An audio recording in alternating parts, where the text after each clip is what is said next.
Continuemos com as nossas meditações acerca de lições espirituais que a gente pode tirar da história de Sansão, o último juiz chamado carinhosamente por Deus, tessiturado o tempo todo por Deus, acompanhado em meio às suas loucuras por Deus. Mas antes, se você achar interessante essa mensagem, dê o like, compartilha e, sobretudo, se inscreva neste canal, aperte o sininho para você receber as notificações e vamos caminhando na graça do Senhor. E uma outra coisa que eu queria que você compreendesse é que eu quero começar aqui prestando toda a minha solidariedade ao Sansão. A Bíblia fala que estas histórias estão aqui para o nosso aprendizado. Sansão foi quem ele pôde ser. Ele agiu segundo o horizonte que ele conseguia olhar. Ele agiu conforme as suas limitações. Então eu não estou aqui ridicularizando Sansão, porque eu estou...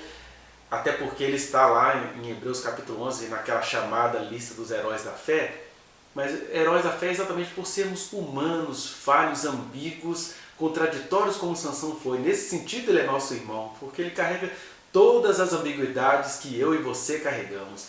Ele carrega todas as contradições de quem recebeu a revelação de Deus e não conseguiu dar conta do todo da santidade restauradora do Senhor. Mas ele foi um homem do seu tempo. Eu e você vivemos um tempo em que o Espírito foi derramado sobre toda a carne, ou seja, sobre toda aquela pessoa que crê em Cristo Jesus.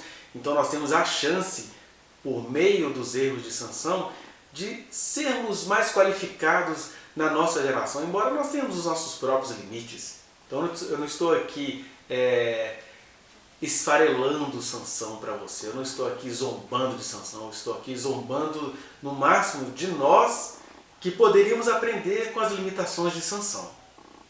Isso posto, vejamos como que Sansão, a sua revelia, sem ter o entendimento que nós temos hoje, mas nós temos um entendimento então para não cairmos no caminho que ele caiu, como que ele foi, sem perceber, zombando daquilo que ele graciosamente recebeu de Deus, quando ele não ia dar conta, né?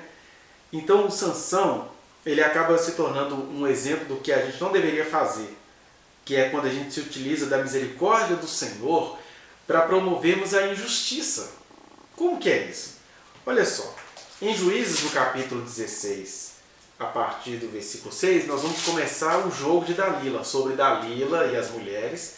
Veja o vídeo anterior, onde a gente vai tecer algumas questões sobre as nossas misoginias de cada dia, né?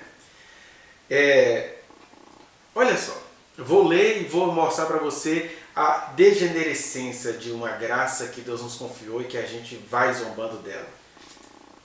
Juízes 16 diz assim: Disse, pois, Dalila a Sansão: Declara-me, peço-te, em que consiste a tua grande força e com que poderia ser amarrado para te poderem subjugar? Respondeu-lhe Sansão: Se me amarrarem com 7 tendões frescos, ainda não secos, então me enfraquecerei e serei como qualquer outro homem.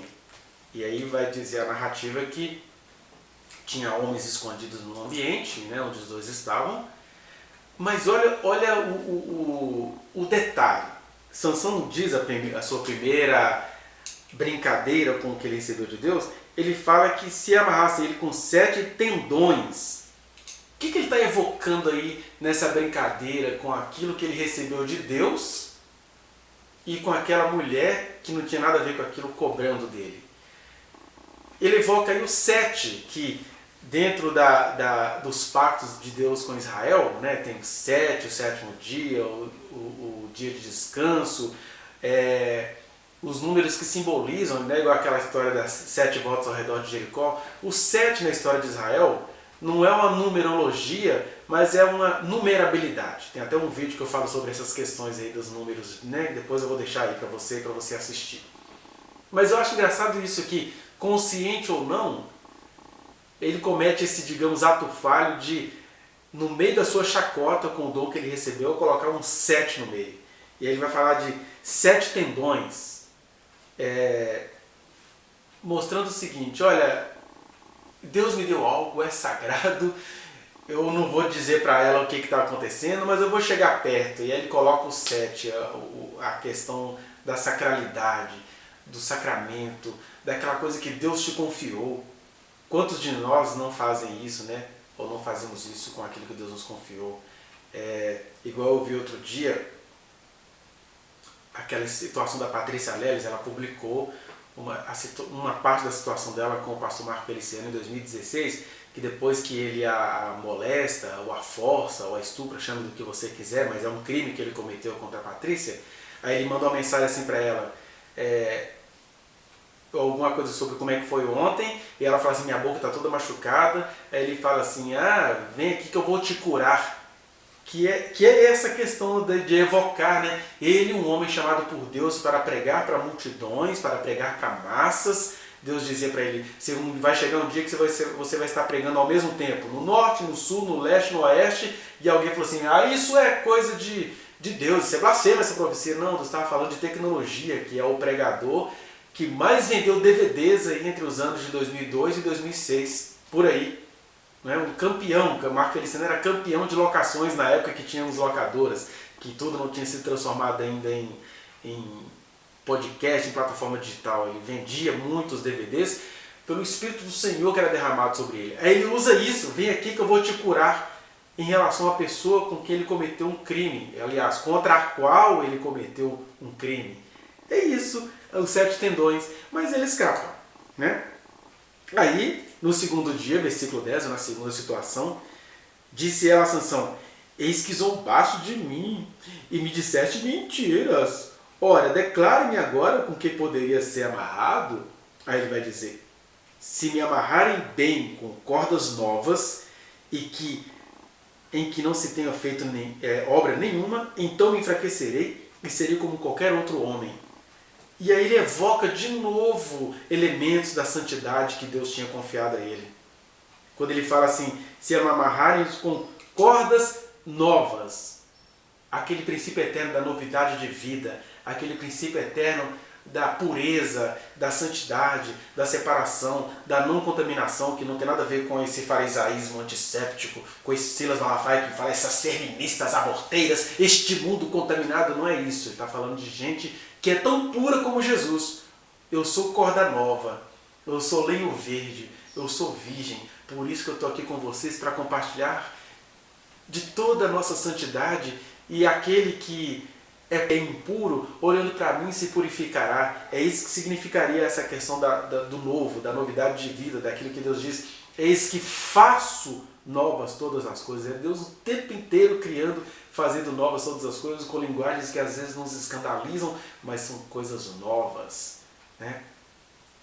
Clama-me e responder-te-ei e anunciar-te-ei coisas grandes e firmes que não sabes. Significa coisas novas, é novidade, é o tempo inteiro uma surpresa, é o tempo inteiro o parir da estupefação divina aos nossos olhos.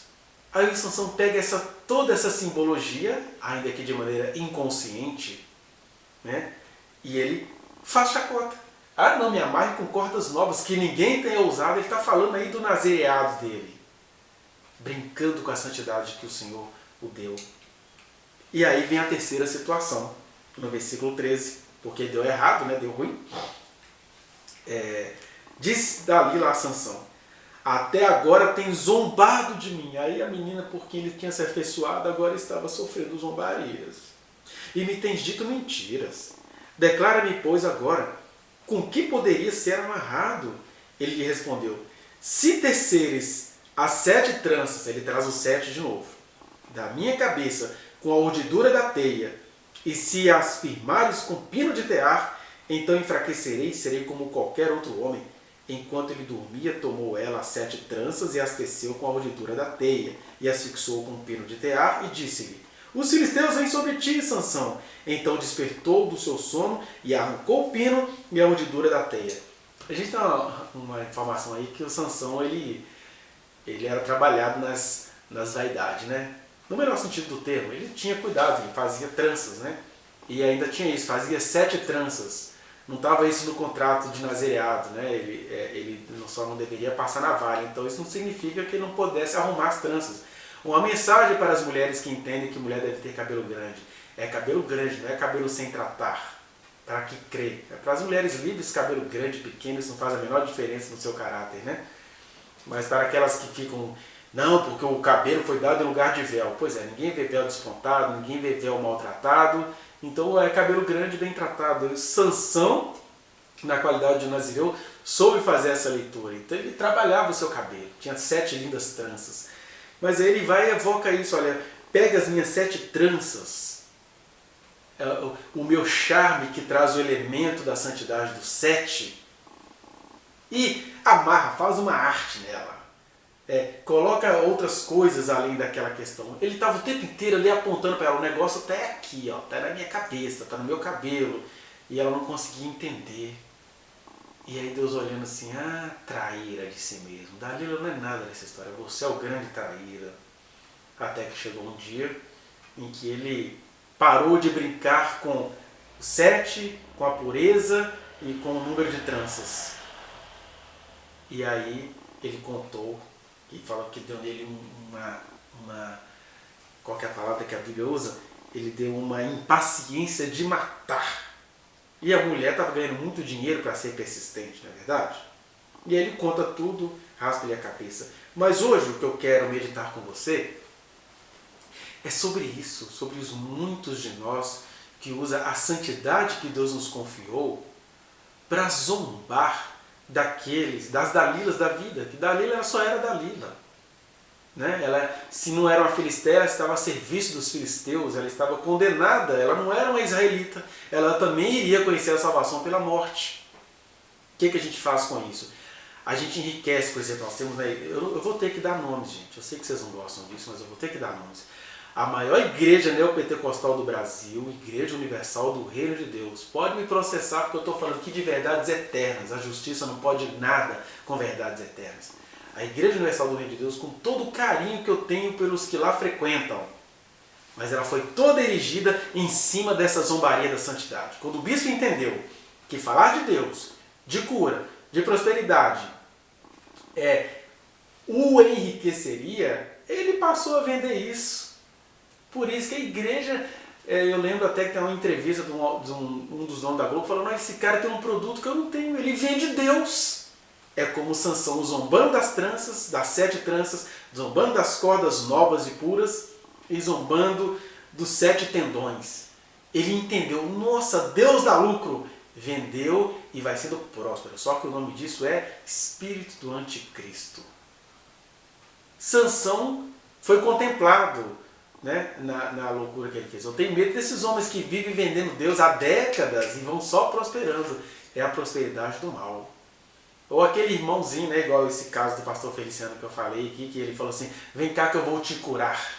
Né? Outros usam termos assim, né, vou impetrar a cura em você. Está falando de relações sexuais. Ele está... Ou o João de Deus aí, né? O João de Deus arruinou a vida de pelo menos 600 mulheres durante 40 anos, onde ele atendeu 40 milhões de pessoas. Um absurdo! Se você for olhar 600 mulheres perto de 40 milhões de pessoas, é um número pequeno, mas são 600 vidas arrasadas e ele usou a santidade de Deus que ele dizia, né? Só que o João de Deus é João de Deus. Estou falando aqui de gente que teve a iluminação do Deus de Sansão. Né? João de Deus é João sem Deus. Agora, alguém que teve a iluminação do Deus de Sansão, como Marco Feliciano. E muitos outros pregadores, né? Vamos falar em línguas, aí vai ali no beco. Ou gente que na hora da ceia, eu conheço histórias assim, enquanto estava-se ali na igreja repartindo o pão e o cálice, o cara estava lá fora pegando a carne nova no corredor de uma igreja.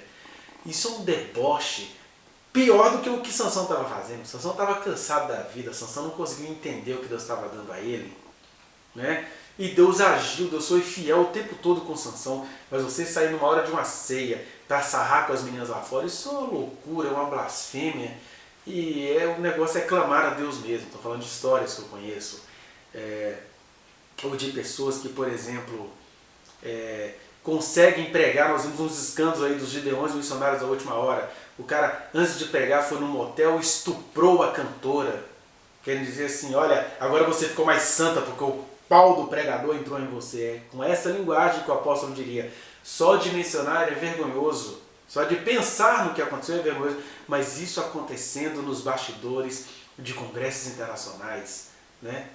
Então, a gente precisa aprender com Sansão a não ser assim. Aí nós temos Sansão na Bíblia e fazemos um muito pior. Imagina o juízo de Deus que vai vir sobre essas pessoas, porque acerca de Sansão, Deus o salvou.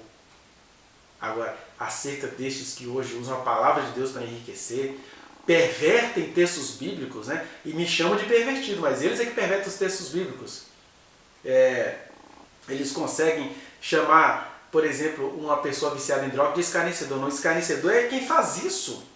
Sansão foi escarnecedor no nível micro. O pior são esses pregadores que usam o culto, usam a temática do culto, usam a estética do culto para fazer verdadeiras macumbas, que quando são feitas nos territórios afros, são apenas isso, religiões afros. Mas aí você traz todo o elemento da religião afro para um culto que você chama de neopentecostal. Aí tem a rodinha, tem as línguas estranhas, tem aquelas mulheres tendo orgasmos pelo cérebro, e aqueles homens também, um cai em cima do outro, e tem aquelas gargalhadas que são verdadeiros orgasmos.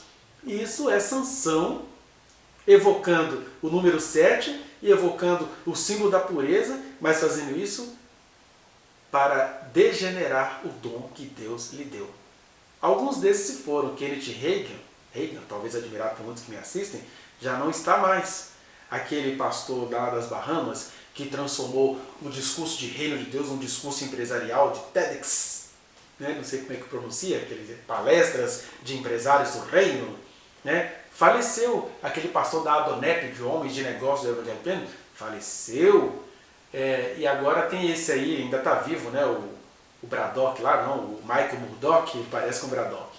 Michael Murdock, o sábio dos nossos tempos, que ensina você a arrancar muito dinheiro com o discurso das escrituras. O Morris Cerullo, que vendeu uma Bíblia a R$900. Estou dando nomes, porque eu estou falando aqui de coisas eternas. E a gente precisa se encarar em relação a isso, porque Sansão já está perdoado.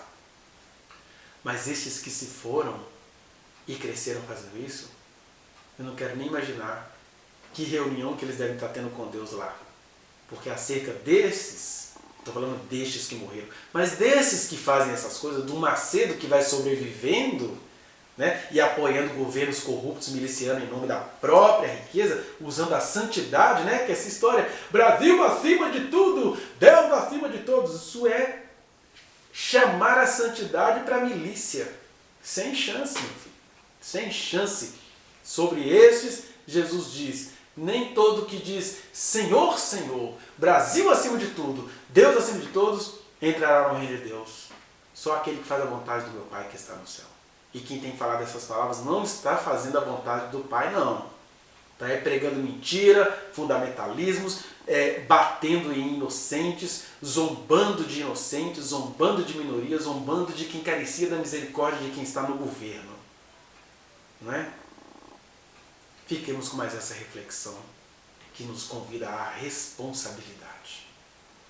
Sansão está perdoado, mas eu e você precisamos clamar ao Senhor para não fazermos de maneira hiper piorada o que o Sansão fez ali no seu nível micro, pessoal e íntimo.